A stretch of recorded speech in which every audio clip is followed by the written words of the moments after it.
Shalom, shalom, shalom, shalom. It's your brother Shah. And in this video or this live, I'm going to be showing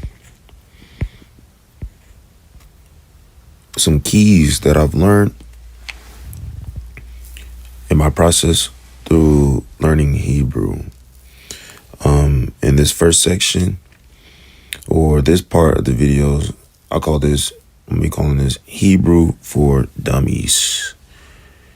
I'm a dummy when it comes to Hebrew. You may be a dummy when it comes to Hebrew. It's okay. We gonna be dummies together. And as we go along through the process of learning Hebrew through this grammar book that I like to use to help with my studies, hopefully we're not dumb anymore after a while. But yeah, so the book that we're going to be using is called The Hebrew Teacher. It's called The Hebrew Teacher. So, Moret Haibri, The Hebrew Teacher. So, this is a practical grammar for schools and self-instruction.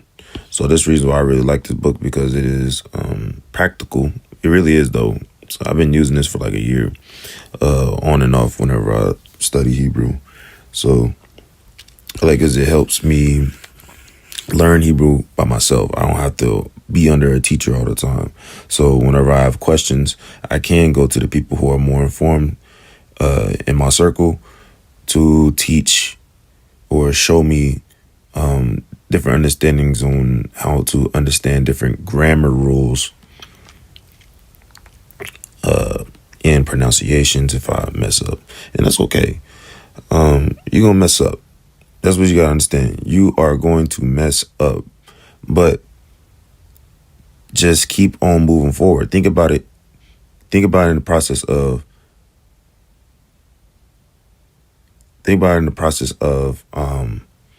getting 1% better every day. Though you may not seem like you're getting better, but over time, let's say months from now, when you reading, you writing, you saying, you remembering all these different letters and vowels and rules that come attribute that you learn over the process, you understand, whoa, I'm actually getting somewhere. But you have to put in the work. You got to put in extra study time. My teachers, they recommend 30 minutes a day. I'm going to be honest with you. 30 minutes, that's cool. That's just baseline. That's minimum. If you just want to just slowly grow. But we talking about hours. And that's like hour and a half. That's where you really going to be getting the meat and potatoes. But for this book, we just trying to keep it simple. So whenever we read the Tanakh, when we read out of the Bible, we look at the Hebrew. When we look at the Hebrew, it is the Aramaic script. So, my whole purpose of this is to show, for us to understand why in the Aramaic script, why it has these different vowel sounds. Why is the verb set up a certain way? Why is the verb set up a certain way? Why does Elohim, like little things like, why is Elohim? Why is this a singular? Why is it singular whenever it has a plural suffix? These are the things that we're trying to learn. This is the things that we're trying to understand. And it's what is important to learn grammar. It is important to learn the rules. Once you learn these rules, you start understanding all these different marks, all these dashes, all these crosses, these T's, these dots. They not as difficult and hard to understand as much as people think that they are. And they're not. And that's okay. So let's see. So, because at some point, this is the goal. At some point, our goal is to be able to read the text without the nakud. The nakud, also known as vowels, we'll get into that in another time, probably in the next part. But the Nakud, we got the Nakud, which are the vowels. So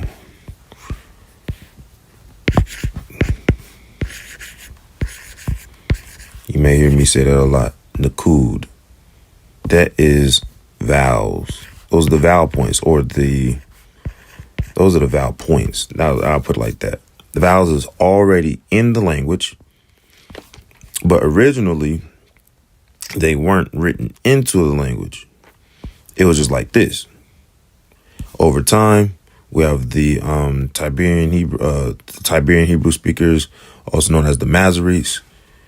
They implemented a system of diacritic marks or canalization marks, which the Nakud is a part of, in order for all the Jews of the diaspora, regardless of what background you come in, we all be able to read the Hebrew text or the Aramaic script of Hebrew and be able to understand what everybody is reading.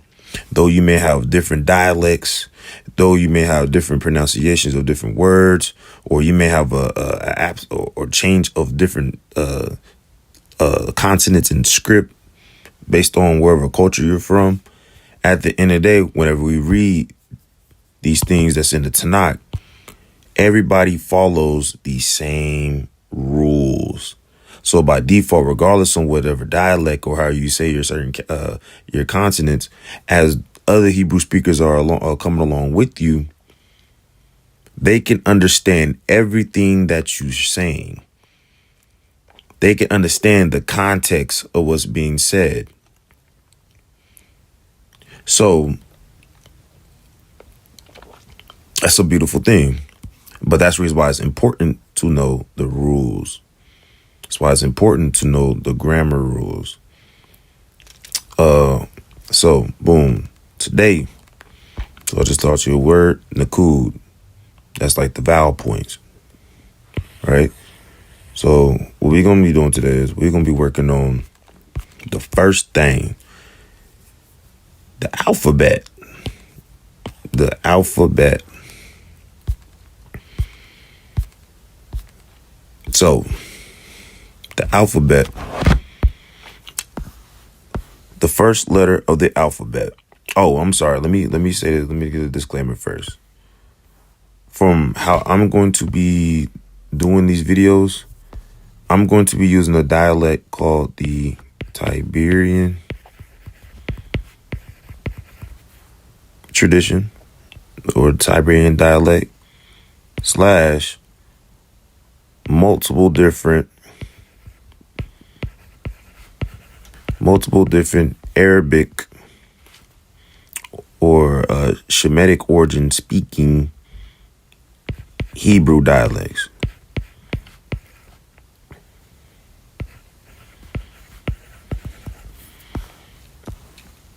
Those are the dialects that I use. The reason why I do that, use these multiple different dialects, is because, for one, I want to sound the most authentic to the original, but that's kind of opinion.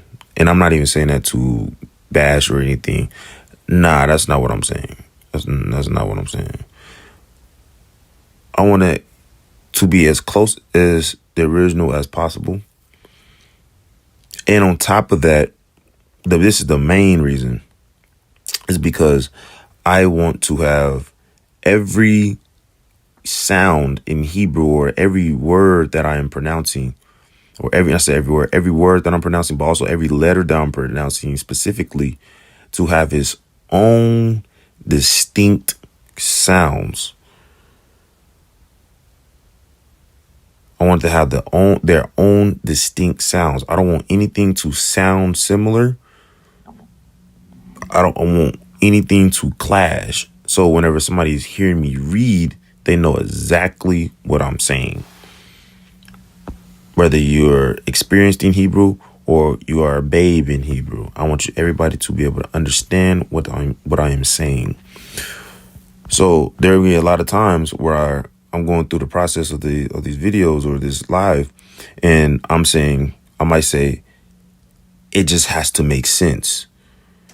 when I'm saying it has to make sense, it's because you want to, if you're reading to people, you want everybody to understand what you're saying. And also, like, for example, like with writing, everybody may have a different, write a different way. It just has to make sense. What I mean by it has to make sense. So this is an Aleph, right? The first letter we're going to learn is the Aleph. Everybody can recognize that's an Aleph. Let's say if you want to write your Aleph like this or more straight lines, cool. Everybody can still understand and recognize that is a Aleph. But if you're in the position that you're saying that's an Aleph, who is going to know that that is an Aleph? It's nowhere even close. At least if you're going to do it like that, at least give it a little curve so it can look, okay, that's an Aleph. That's why I said make it make sense. It has to make sense. Not saying that you're wrong, but in the context of we want people around us or the people who are viewing our information or seeing our information, you want them to be able to understand what you are trying to convey and say. You get what I'm saying? Okay, so the first letter is Aleph. Aleph. So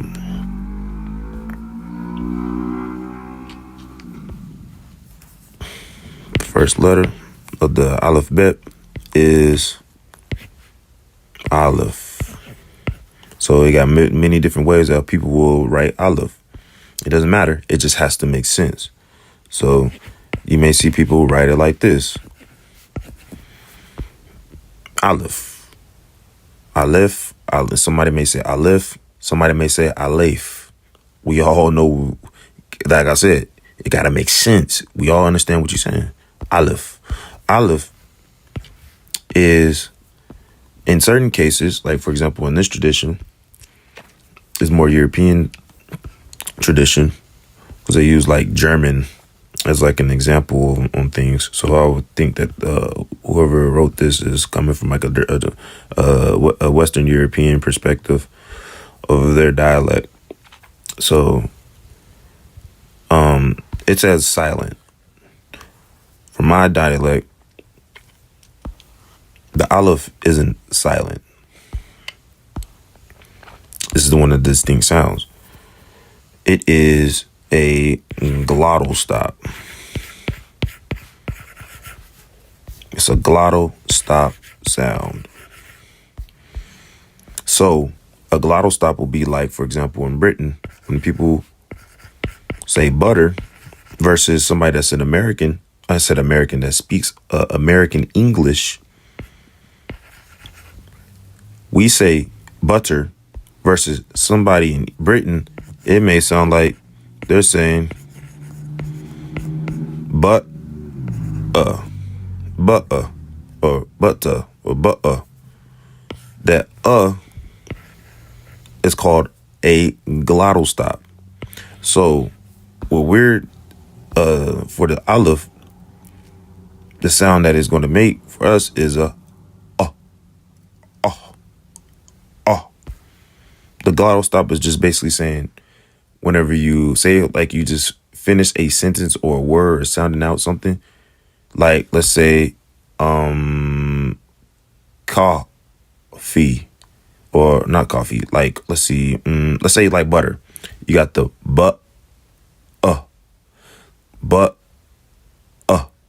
that initial sound is the glottal stop. That's the sound of the Aleph. So it's like a sound. I'll say like slash or or sound whichever one you prefer. So Aleph,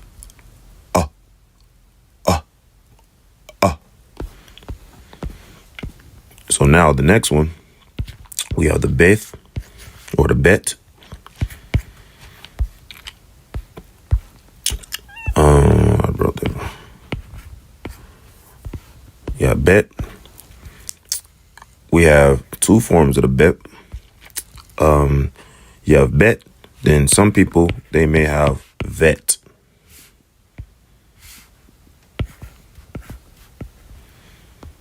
So from my dialect, I don't use a vet. And this goes into what I was explaining earlier. I want distinction between every consonantal sound. So for the vet, like in this dialect, it makes a V sound like in V. But at the same time, there is a wav, or for their perspective on their dialect, is a vav.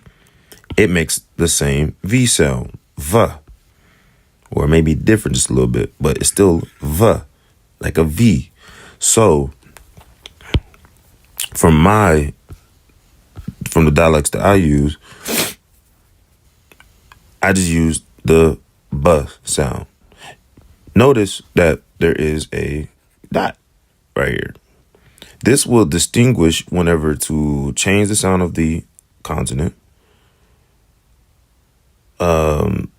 depending on what dialect or tradition that you have. But also, this dot will come in handy later whenever we're learning different grammar rules. It's called a dagesh. Dagesh. This one specifically is called a dagesh lane.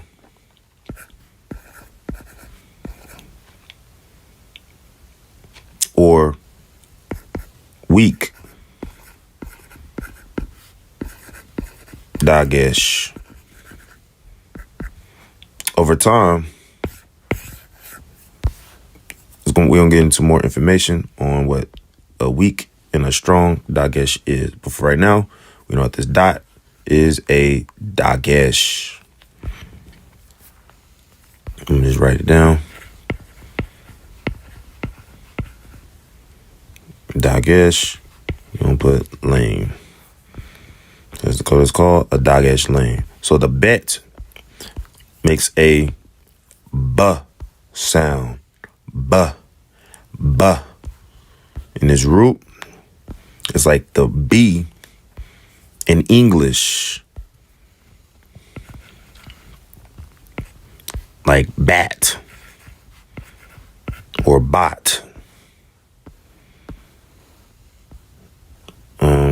The same for the dagesh lane bet. Same thing. So our next word, our work's next letter is the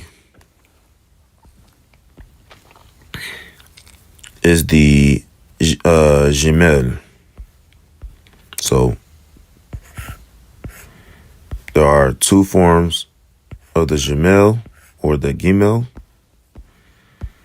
You have one with the dagesh, and you have one without the dagesh. So notice how I said Gimel. For the one without the dagesh, the empty Gimel or Gimel, this has the sound of a G.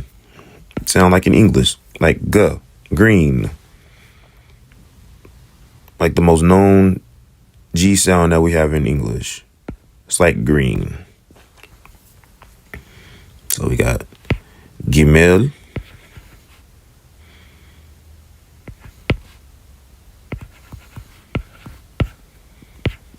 Or the other sound without the dot is G. G. G. So from the dialect that I use, there's two sounds for this Gimel or Gimel. All this determines on, or the sound, whatever I use for, whichever sound I use for this specific Gimel or Gimel. It just depends on the flow and how I'm reading, or how certain things are set up in the Nakud, or not the Nakud, but just how where the consonant is placed in the word. So you got the Gmail or Gmail. So for the most part, whenever I say Gmail or Gmail, I usually say Gmail. That's just how it's just easier. I don't know. This is just how I say it. But you will know what I'm saying. So you got the Gmail or Gmail. It is like green, like G, as in green. You got green. So for the first one, Gmail. Then you have the other sound, which is like a GH sound.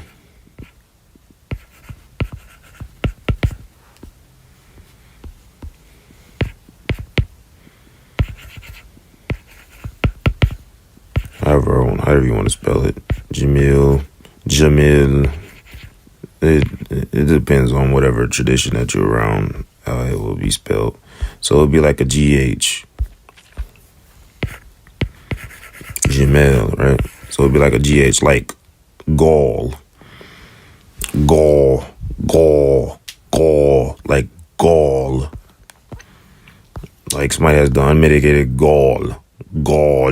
That sound. I don't know if anybody else says it like that, but that's how I say gall. For the next Gmail with the Dagesh lane, like we just learned, the Dagesh lane, or weak Dagesh, right? It has the sound of a, like a G, but in the context of this kind of sounds like a J sound. Or like the G sound for George. So like in George, or like George W. Bush, George Washington, J, that sound. Gmail, J. So far we got Aleph as a glottal stop. You got the Bet, ba. You got the Gimel or Gmail Gmail. Then next verb, that's the first verb. The next consonant we have is the Dalet.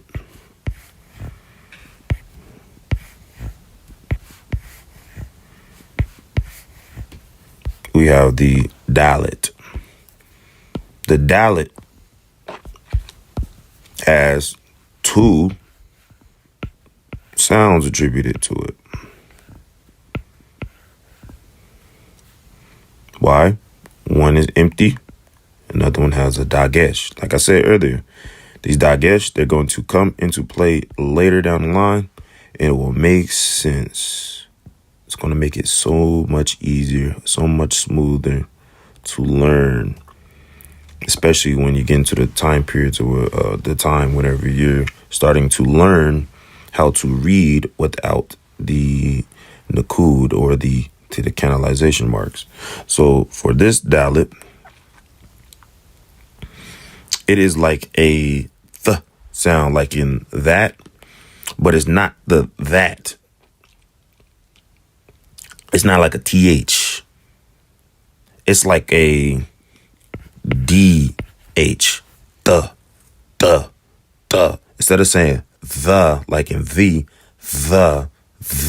where it's kind of on top of, for me, it's on, my tongue is on top of the teeth, or on the top of like the edge of my teeth.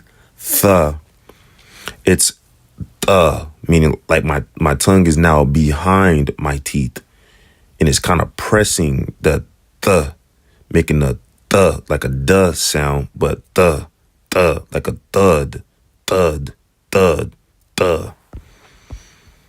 So you got the Dalet,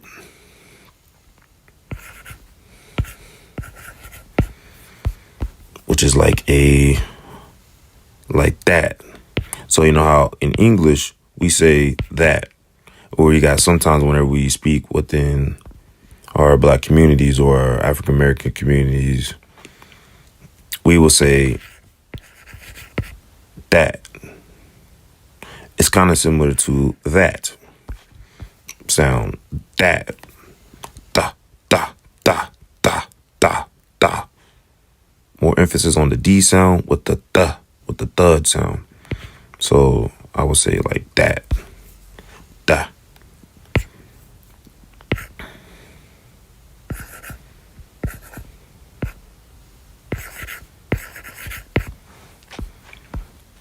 For this one, obviously we have the Dagesh lane. And this one is a D sound like in dog. Dalit. You have a D sound like in dog. Duh. Duh. Duh. Duh. Duh. Duh. So you got da, da, da for the Dalit without the Dagesh. Then with the Dagesh, you have da, da, Dalit, like in dog. Okay. The next consonant we have is the hey.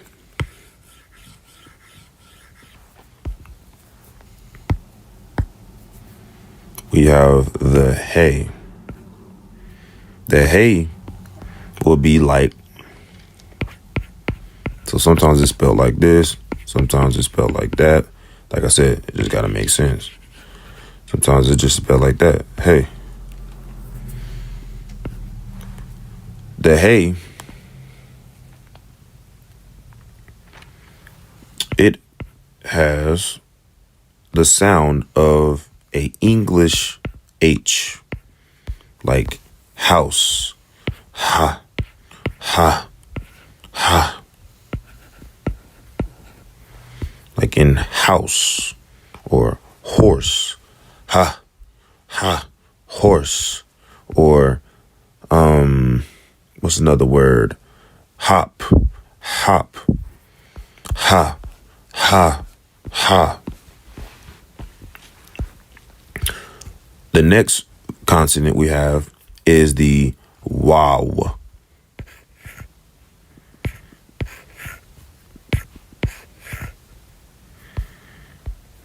The wow. I did the wrong one. Which is W-A-W. Or you can see somebody spell it like this. Vav. Or you can see somebody spell it like this. Wav. Or you can see somebody spell it like this. Vow. I've seen all of them. But the most common ones I see is whenever you learning for yourself, you're going to see these two. Vav and Wav. For my dialect, it's wow or Wav. Whichever one you prefer, it don't really matter. But like I said earlier, it's to have a distinction between all the consonants. I don't want all the consonants having the same sounds from my perspective. So for the wow, it's like a W in English. Whoa, like wind or win. W, w, w. The next consonant we have is the Zion. So don't get confused with the Zion, like I was accidentally doing. Making the Zion and mix it up with the Wav. Right? You got the Zion.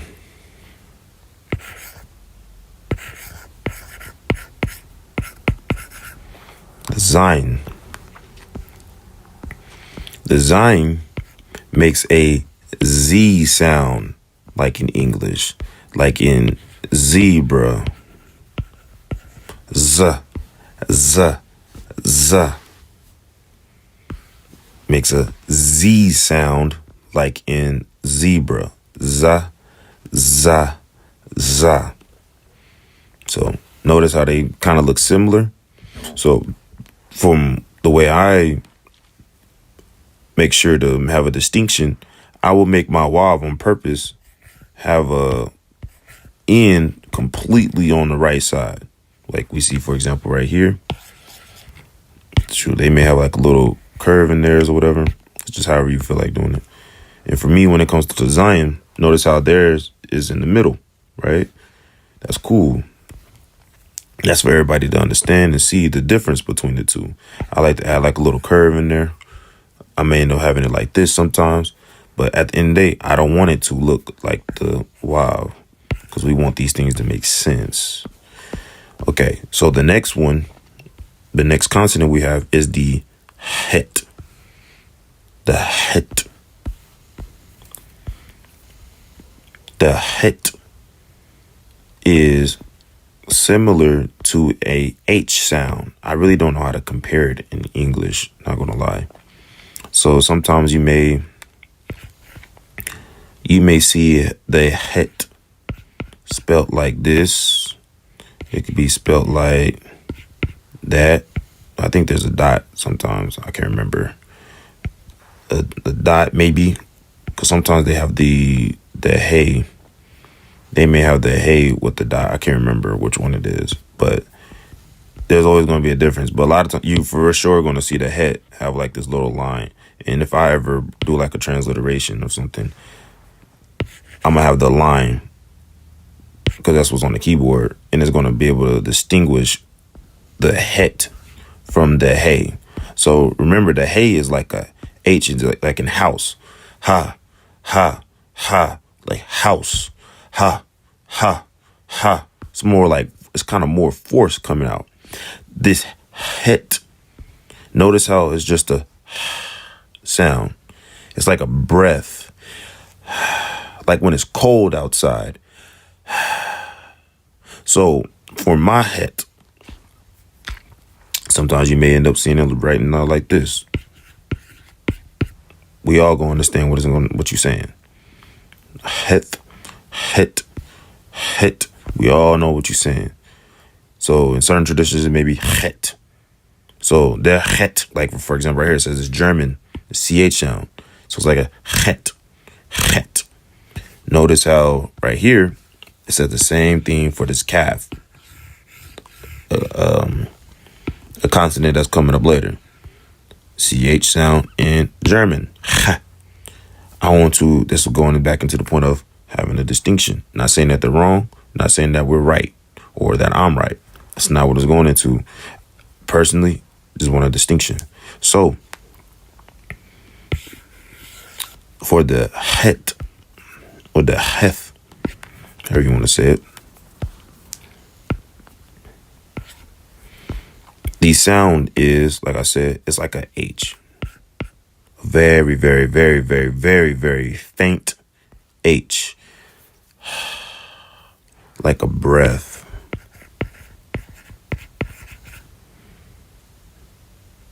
Like a breath.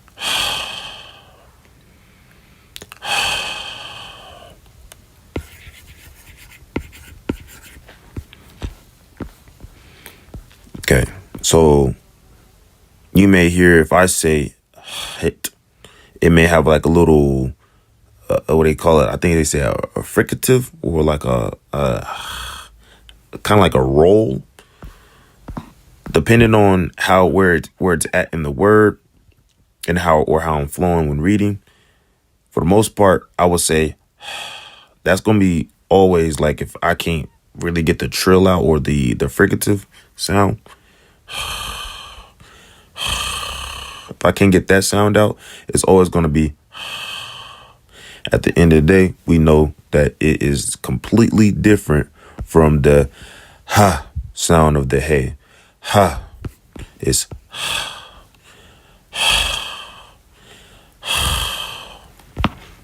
okay. So the next letter we have is the tet. The tet is like a T sound, but the difference is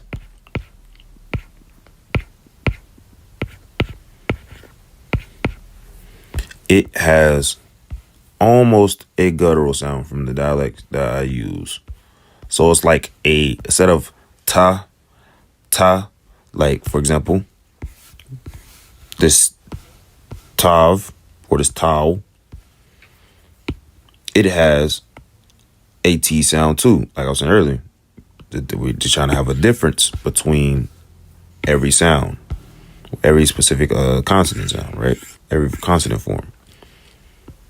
This has a T sound, but it's not the same as this T sound.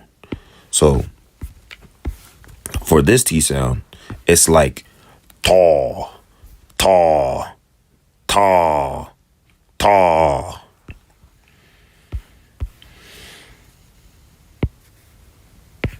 I really don't even have anything to really compare it to in English. I would say like a hard T, I guess, or almost guttural.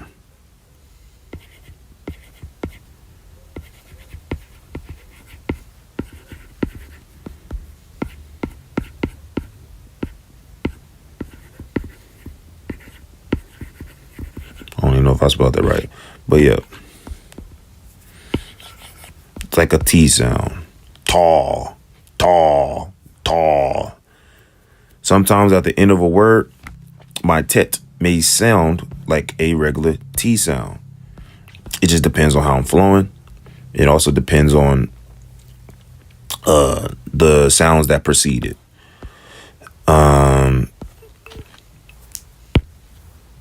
But for the most part, yeah, I'll have that tall sound. So the next consonant is a yod.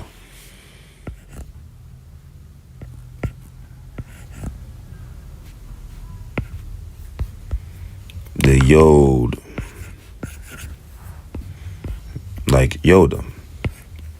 It's like a Y in English.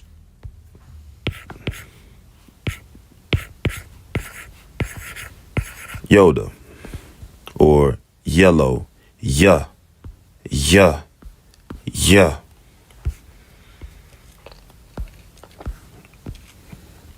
The next consonant is the kaf. Now, this consonant has 4 forms. And it's not confusing. I'm not going to confuse you. It has 4 forms. 2 of them are what we will see in the middle of a word or in the beginning of a word, like these 2 right here. This is the kaf, while in the middle with the dagesh lane, like we learned.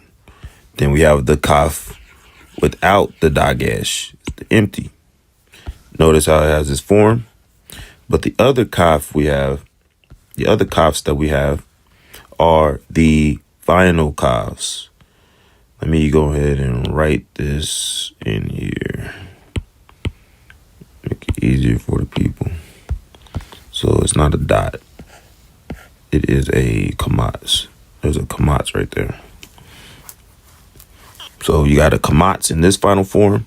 Then you have shewas in these final forms. These 2 over time, like I said, like with the dagesh, as we learn more and more within the grammar rules, you will understand why it's important to have the distinction between these 2.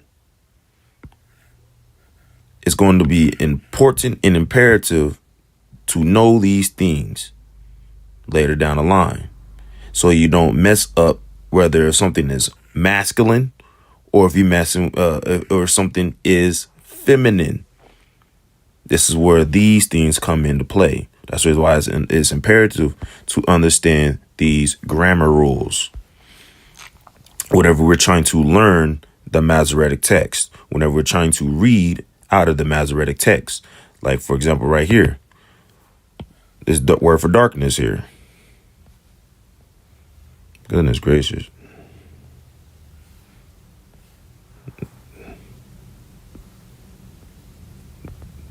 I wish I could just click on my thing. So this word right here for darkness.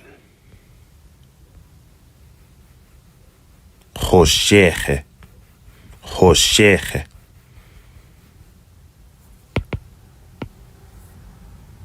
We could tell, boom, it's not Hoshecha.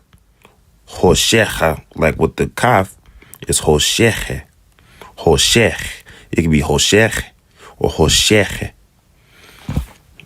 There's a difference. So for the kaf, we have without the dagesh.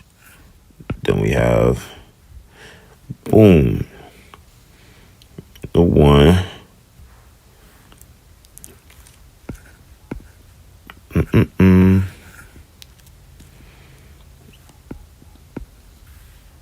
I'll put the dagesh in this one. Then we got the other form, boom, without the dagesh. We got the final form. Make sure I put a dash, let you know it's at the end.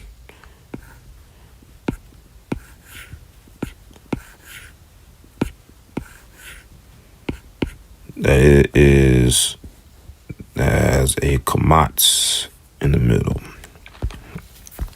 So, boom. Notice how the final kaf, it kind of has a similar look to what consonant? The dalet. It's kind of similar. But notice how much longer.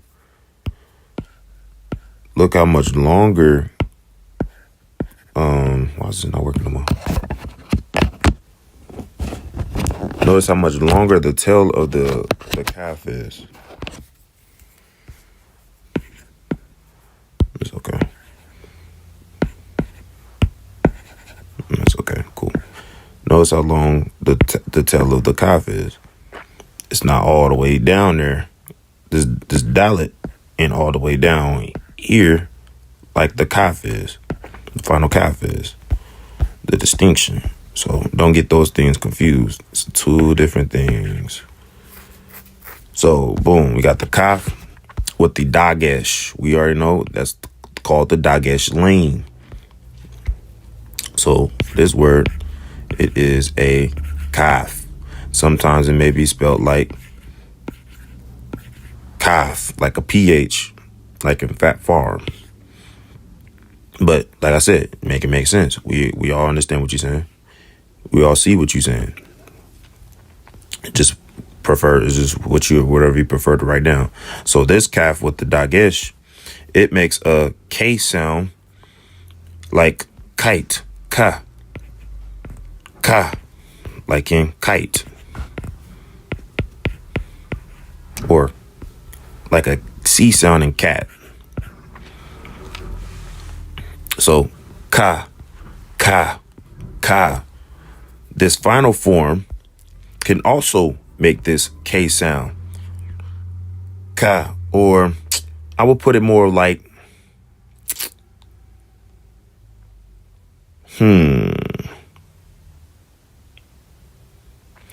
I will honestly attribute. Actually, I'm going to do this. I'm going to move this one.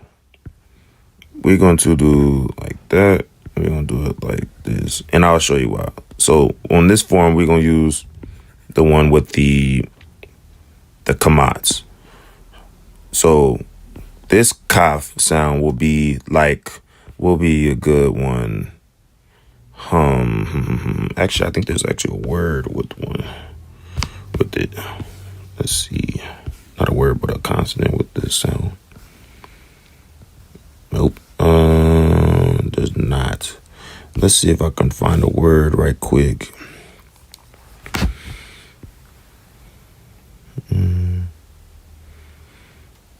I should go into the second one because there are more feminine words.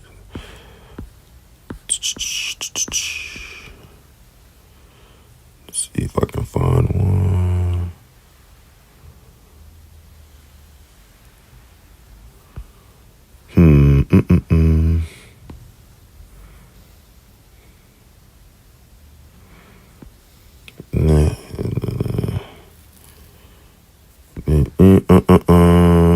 see, where's it at?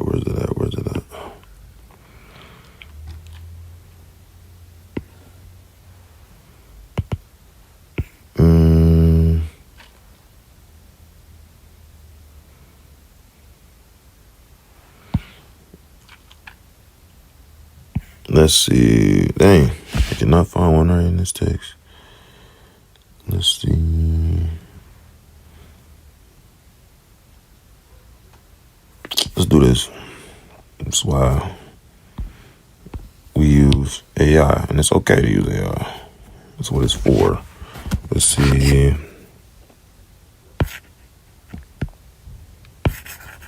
Different final calf forms.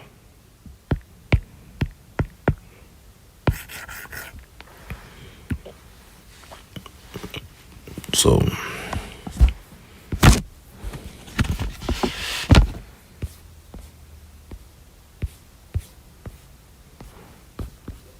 dang it. Let's do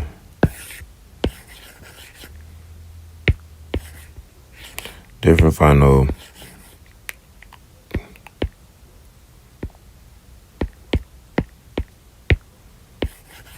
forms with Nikud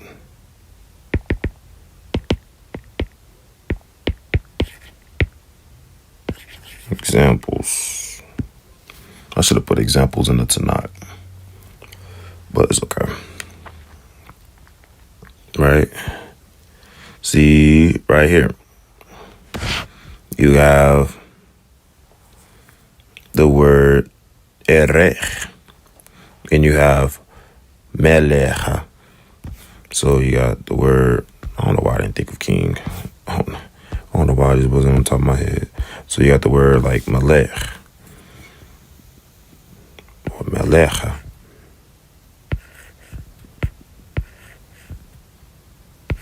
Got the final calf. Melech.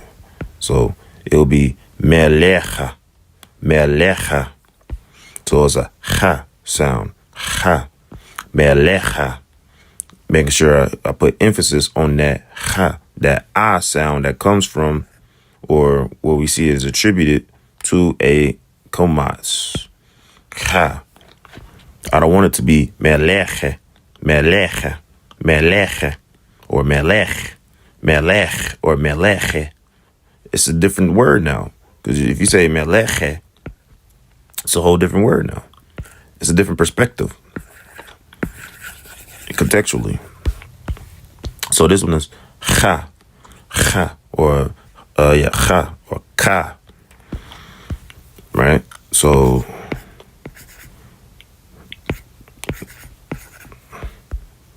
like melecha. I don't even know how to attribute that to anything in English, to be honest. But for this calf with no dagesh, this is like cha.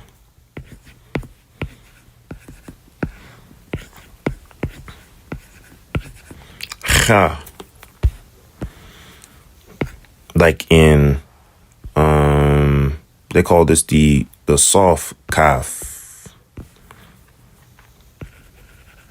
So they call this the soft calf. They call this the hard calf. Ka. So this is cha. I don't even know how to attribute that to really anything in English. I'm not even gonna lie. But it says like the German CH sound. So cha. So boom. Let's say German CH.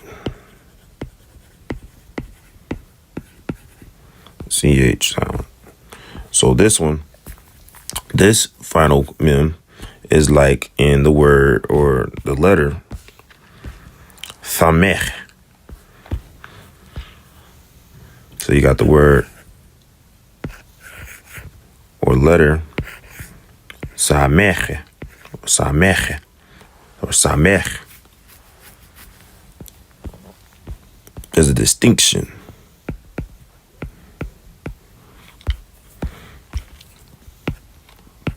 So it can be either Samek or Thamek, or it can be Thameche, the Che. Sameche, or Thamech. Sometimes, for the most part, I'll either do the Che or sound. Really, I'll do like the Che or Che instead of the Cha. It's the difference between Cha and Che. So it'll be like a Che. Thameche. I honestly don't know how to attribute that to any other sound in English, so we're just gonna keep it at that, to be honest. So our next letter we are learning is, let me just do a recap. So we got the final calf. Final calf. This is the other final calf. This one has the kamats attributed to it. And this one has a shewa. I probably said segol on accident earlier, but it's a shewa contributed to it. Shewa or sheva. This is the vowel, or it can be the vowel sound of a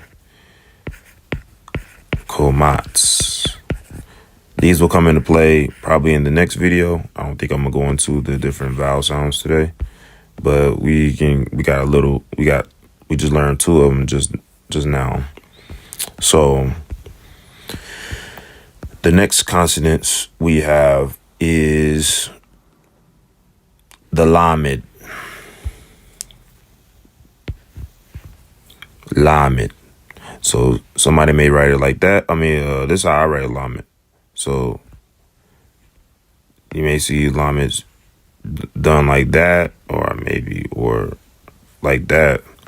But the way I started learning how to write Hebrew was literally I just kept on doing it over and over and over again. And also I looked at I forgot to do this from the beginning, but we can do that. But yeah, I looked at the different like evolution, basically like the evolution of the different scripts over time periods. And I just basically put my own twist into it. As long as it makes sense and everybody can know, okay, that's what a lamed is.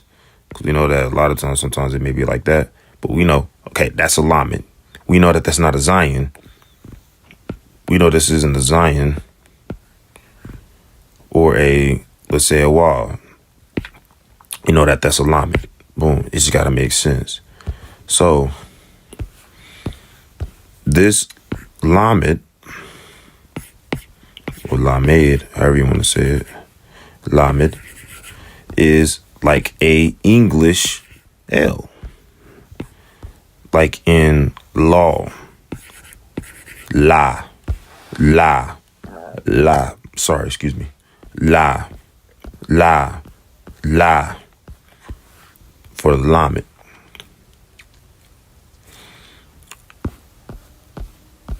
The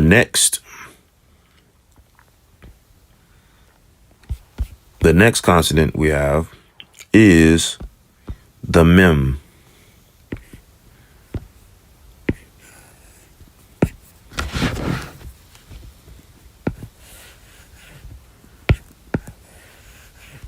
You have the mem.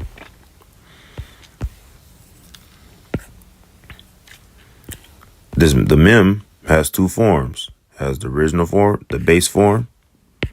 Then it has the final form. I make like a little box. Then I connect the two. Depending on how I'm feeling like writing, determines how it looks. But for the most part, I give it like a boxy look. And I will explain later once we get to the Samek, why I do that. So, boom. We got the mem. And we got the final mem. Let me put final right there. That's the final mem. So, boom. The mem, or mame, however you want to say it, mem or mame, so whatever. It has a sound in English like the letter M. So like mom, ma. The mem, the final mem, has the same type of sound too. Ma. So like mem, like the word mem. It's the same thing. The M sound, like in mom. The next one, we have the noon. The noon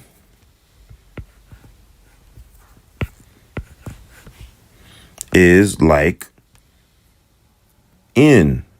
Also, noon has two forms. It has the original or the regular noon. That's always with from the begin at the beginning of the word or in the midst of a word. Then you have the final form.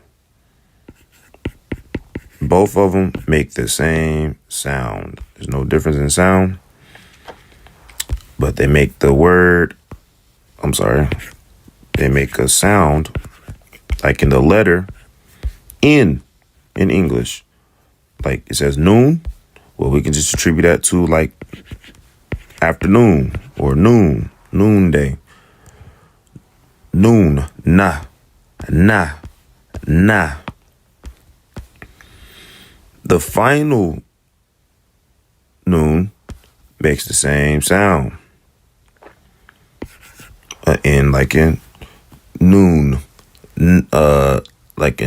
nah. So like the word noon has two noons. Like for example, right here, it has the regular noon at the beginning of a word or in the midst of the word, and this is the final form. Notice how this is a wav, and they may kind of look the same here, but notice how this noon stretches down longer. So we don't want to get those two confused with one another. They look the same, but we don't want to make those two things. We don't want to make these two the same letter. We got to have these distinctions so everybody can understand what we're understanding. I mean, what we're trying to convey or what we're reading. We just got to make it make sense. You learn it over time. It just comes with practice. But yes, the noon makes a na sound. Na. Now, the next word or next consonant we have is the thamech. The thamech is like a S sound. So, notice how this thamech, one may be like, oh my goodness, that looks like a mem. The difference between the two is this right here. Notice when I was like saying about the mem, I was like, I'm gonna make this more like a box. It's because these two get confused with one another for some people. But notice how right here, there is a curve in this. It's a roundness to it. Versus look at this mem right here. It's like this box. It's like a 90-degree angle right here. So how I usually make a samek, it's kind of like a O, pretty much. Some people may do it like, I don't even know how they would do it, to be honest. How I used to do it when I was first learning was like that. Well, not really like that, but it'll be like kind of rounded. But I don't really do that. No, I just do this little circle thing. So samech,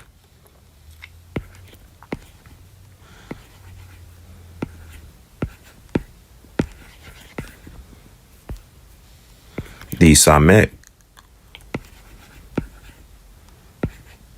has a lispy S sound. the reason why there's distinction, even though it has an S right here, right? It has S. I wanted to have a distinction between the sin or the scene, which has an S sound too. But notice that the characters are completely different. Scene in a thamech. Completely different characters. So you got the thamech. Sometimes you may hear me say samech, and that's okay. As long as you know what I'm saying or know what I'm talking about. So whenever it may be, if you notice, there may be a certain way that I may say words, like the name of the words. It may not be exactly how I say it whenever I'm reading the text. That's because we have colloquial sounds that everybody is used to listening to one another. When you get around people who speak about Hebrew, you just basically end up saying like the colloquial way that most people will say, or whoever you're around the most, you speak Hebrew, and that's okay. That's okay. There's no hate behind it. It's just, we gotta understand that there are different cultures who speak Hebrew, and there are different cultures who amalgamate one another to learn Hebrew from one another, and those things happen, and that's perfectly fine. Thamech. It's like a S sound, but I would say, I don't know how to speak this. Lispy S. Lispy S. Like th. Th. Th. Th. The thamech. Thamech. So the next consonant that we have is the ayin. The ayin. The ayin. This is kind of a learning curve, I would put. So like in this dialect, more European dialect, they say it's silent. Notice how they said the Aleph is silent too. I want to have a distinction. And there's dialects that have, like the Arabic dialects or even the Tiberian dialect, the ayin has a sound. It is a sound. Ayin. Ayin. Or ayin. Ayin. Ayin. So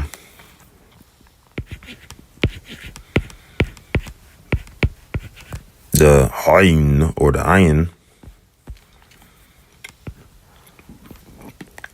sometimes, depending on what dialect you're hearing or somebody speak, the ayin and the aleph may sound the exact same. They attribute the same kind of like transliteration sound, which is a ah sound, because there's not really a ah. There's no ah sound really in English.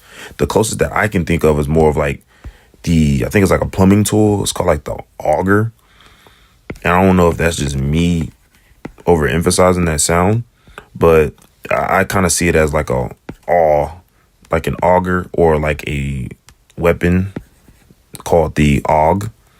It's that sound. So I give it like, I may end up, if I transliterate, I may end up putting a W or a AU sound if I'm transliterating something. But how I explain how to make this sound is have the tip of your tongue, if you have the ability, and point the tip of your tongue towards like the top of your roof of your mouth, but in the back of your throat. Pause. Like in the back of your mouth. So notice if you consciously notice that it is closing your airway. So whenever you hold it there and you make a sound or the ah sound, that's the sound of an ayin. Over time, you're going to be able to just push like the back of your tongue back and make the same sound. But that's how I first began to make the sound, was pushing the back of my the tip of my tongue towards like kind of like the back of the roof of my mouth. So for the ayin.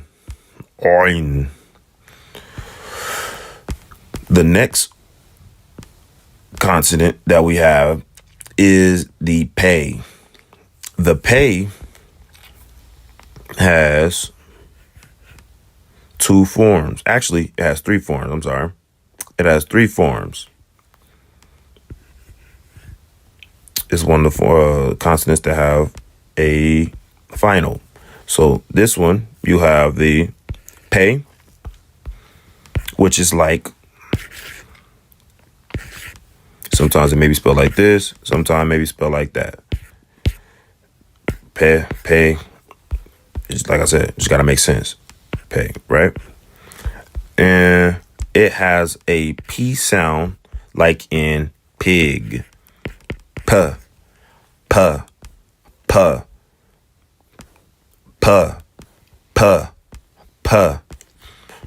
Then for the pay without the dagesh, like I said earlier, notice how these different words have these dagesh in there. These specific words that have these, not these words, but these letters that have this dagesh, this is going to come in handy later. Just trust the process. It's going to make sense. It's going to make everything so much easier to understand. So for this pay that doesn't have a dagesh, it is like, also you can see it written out like that too. It's like a f sound, like in fat, or like the brand Fat Farm. If you know anybody know about the brand Fat Farm, they had that PH sound. Even though got that fat and you got the farm, it makes the same sound, just like an elephant. That PH sound in elephant. Fa.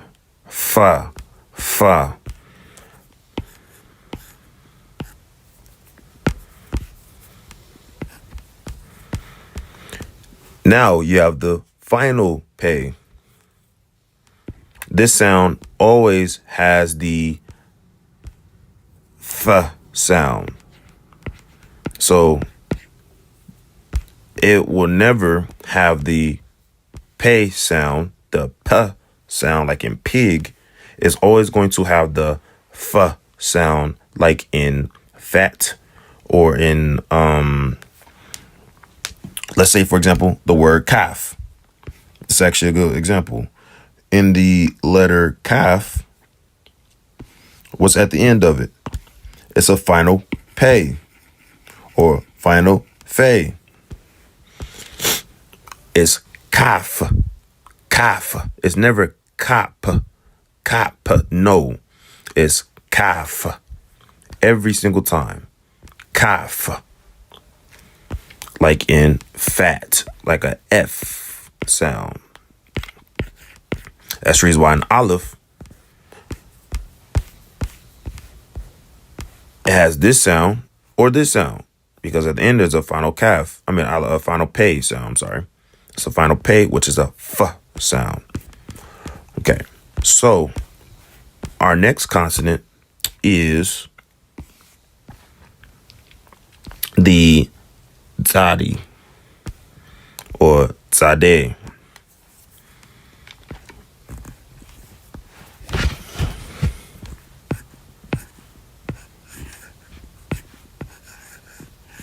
Oh my goodness.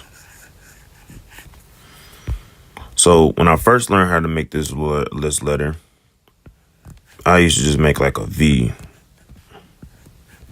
and do it like that. But over time, once you start to keep on getting used to learning how to write, and you figure out how you want to write like everybody has their own way of writing things in English or whatever language that you speak.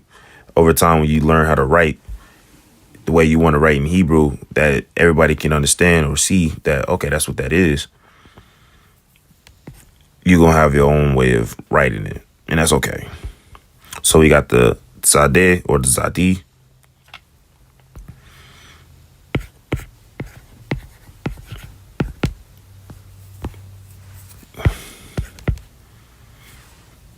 Which is like the sound in boots. It's like this TS sound / this TZ sound. So the one thing about this word, some people may get this sound mixed up with the Zion, but this is more of like boots or cats. The cats. It's that tss sound. Tss, tss, tss, tss, or boots.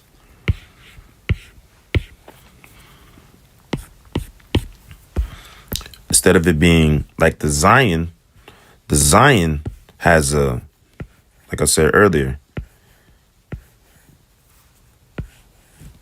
it has a Z sound like in zebra or zebra, versus the Zadi has a TS sound like in boots. It's more emphasis on the Z and Z in the Zion. Okay, so you may see it be transliterated as Zadi, or how they wrote it in theirs. It's whatever, however you decide that you want to say it.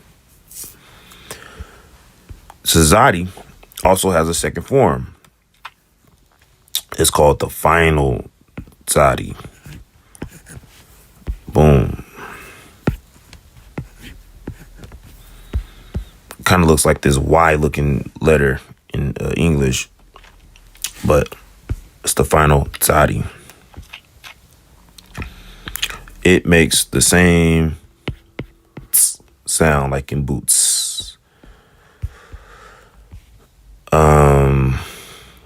Like for example, we have a vowel. It's called a kibbutz or a kibbutz. It's called a kibbutz. It has the final tzadi sound at the end. Okay, so the next consonant that we're going to learn is the kof or kuf. Or got the kof or the kuf. The kof or the kuf is kind of similar to, how would I explain it?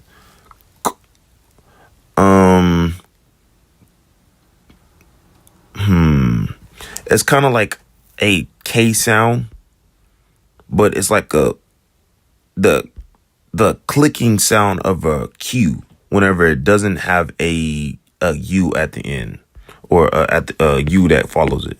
Instead of like qua, some dialects may have qua, and that's okay. But from the ones that I use, it has like a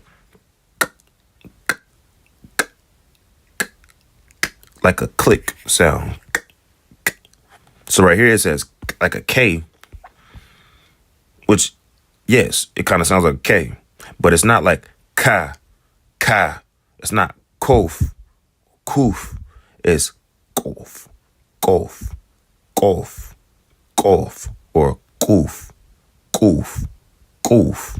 Not kof or kuf. It's kuf, kof, kuf, kof. So go sound like ga.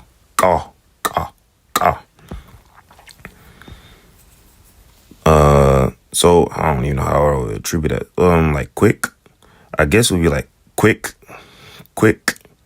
I don't know how some people may say quick. I kind of say quick. So mine kind of has that clicking sound how I say it in English. So it's like quick. That's how I say quick. That like final sound. That's how I say it in English. The quick. So it's like a K/Q. Quiet. Like think of the word like quiet.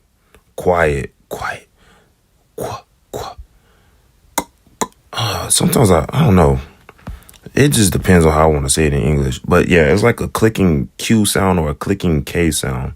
Instead of it just being a hard K, like K, or a soft K, like K. No, it's K. It's a click. I don't even know how to attribute that in English. I would say clicking. K/Q sound. That's how I explain it. So you got the kuf.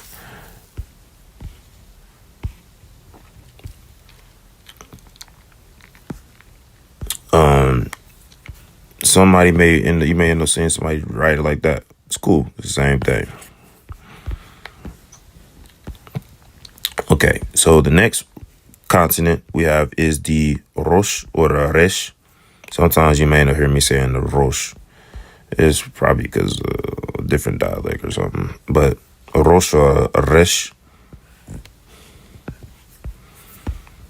You got the resh or resh. You got, it's like a R sound. Ruh, ruh, ruh. Like in row. Ruh, ruh, ruh.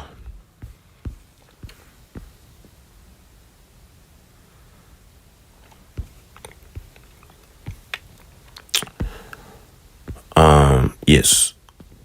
Ruh, ruh, ruh. It's like R as in row, but we're going to do it like this. If you can trill your R's, like in my dialect, we supposed to trill this sound. So it will be like the double R in Spanish. Rosh or resh, resh.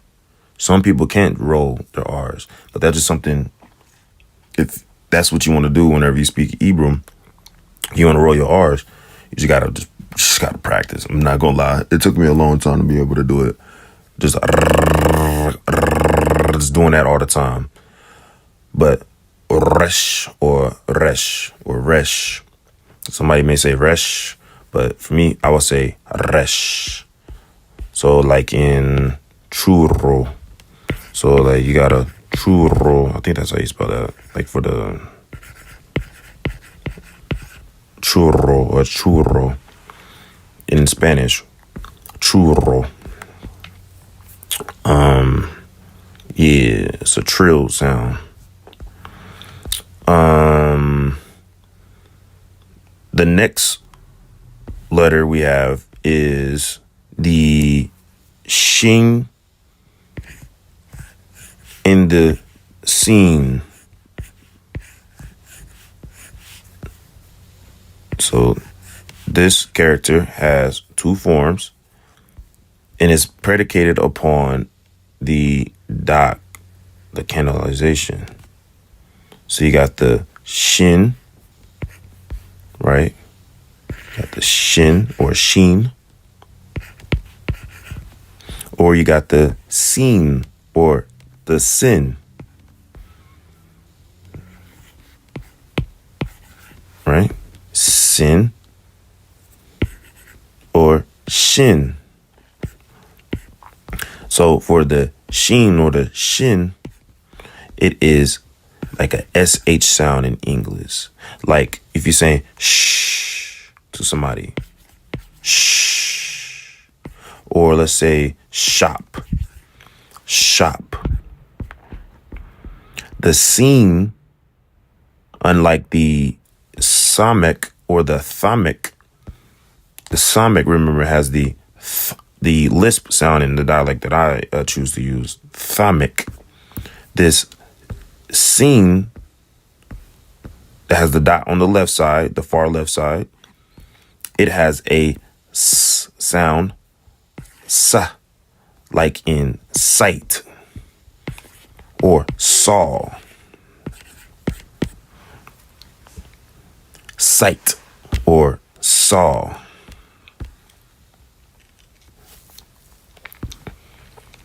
Those are the two forms of the shin in the scene, or the shin or the sin. The next word in our final consonant, last but not least, is the Tau or the Tau. So some people may call it a Tav. Some may call it a Thou or Tav. Notice how in this dialect it has a Sa sound. So I would say this is more like this kind of seems more Ashkenazim, maybe. Because the way that they say Shabbat, it would be Shabbos. So their dialect would say like Bas instead of the Ta or Th, Shabbat or the Shabbat. So that's another reason why it's important that you get used to whatever dialect that you're used to, but also you want to but you want to hear other different dialects speak too. So whenever they're reading, you can also be familiar about what they're saying and what they're talking about.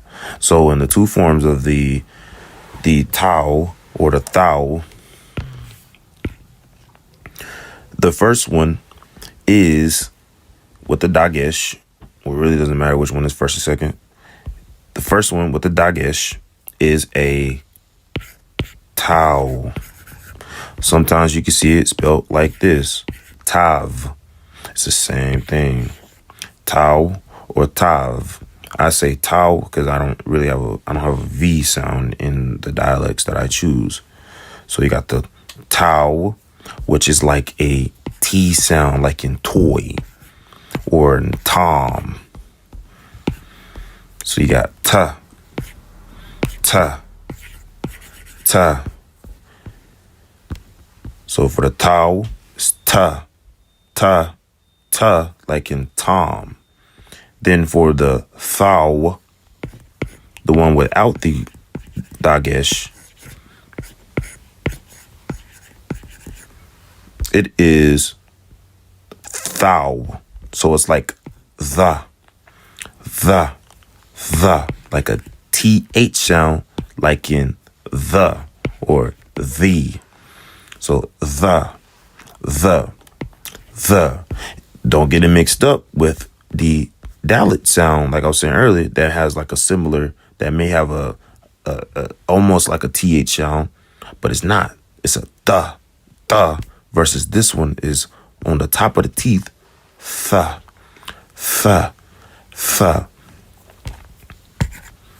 And I'm going to get into why all those different, the positionings of your tongue is important. And we're going to get into these Dagesh too, to understand why those are important as well.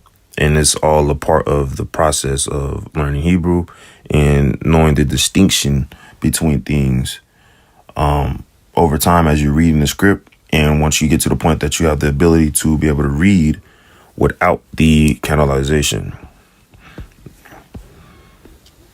So, like I said, you got the two thous. You got the Tau and the Thou, Ta and Tha. Those are all of the consonants in Hebrew. So we got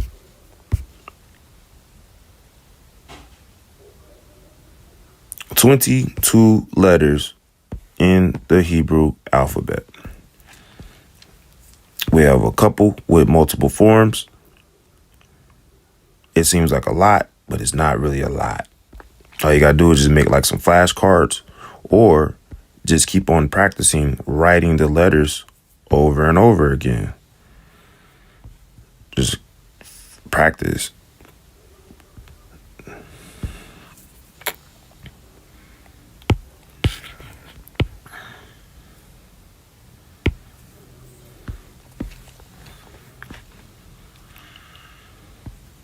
Just practice. You can't expect to be the best at something or a good at something in one day. It's not impossible. It's possible, but you have to practice. You got to put in the work, and that's okay. You just keep on working. Okay, so The next part we're going to go into is actually, I will leave it off on that, to be honest. The next part, though, that we will be going into is the classifications of letters. You got the guttural sounds, like this is what I was talking about earlier. It's going to come important of these different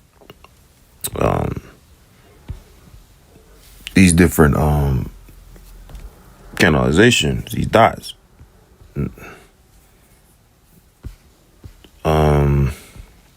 Yeah.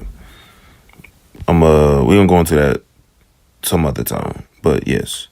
All right. Shalom. Oh yeah. Where's this thing at?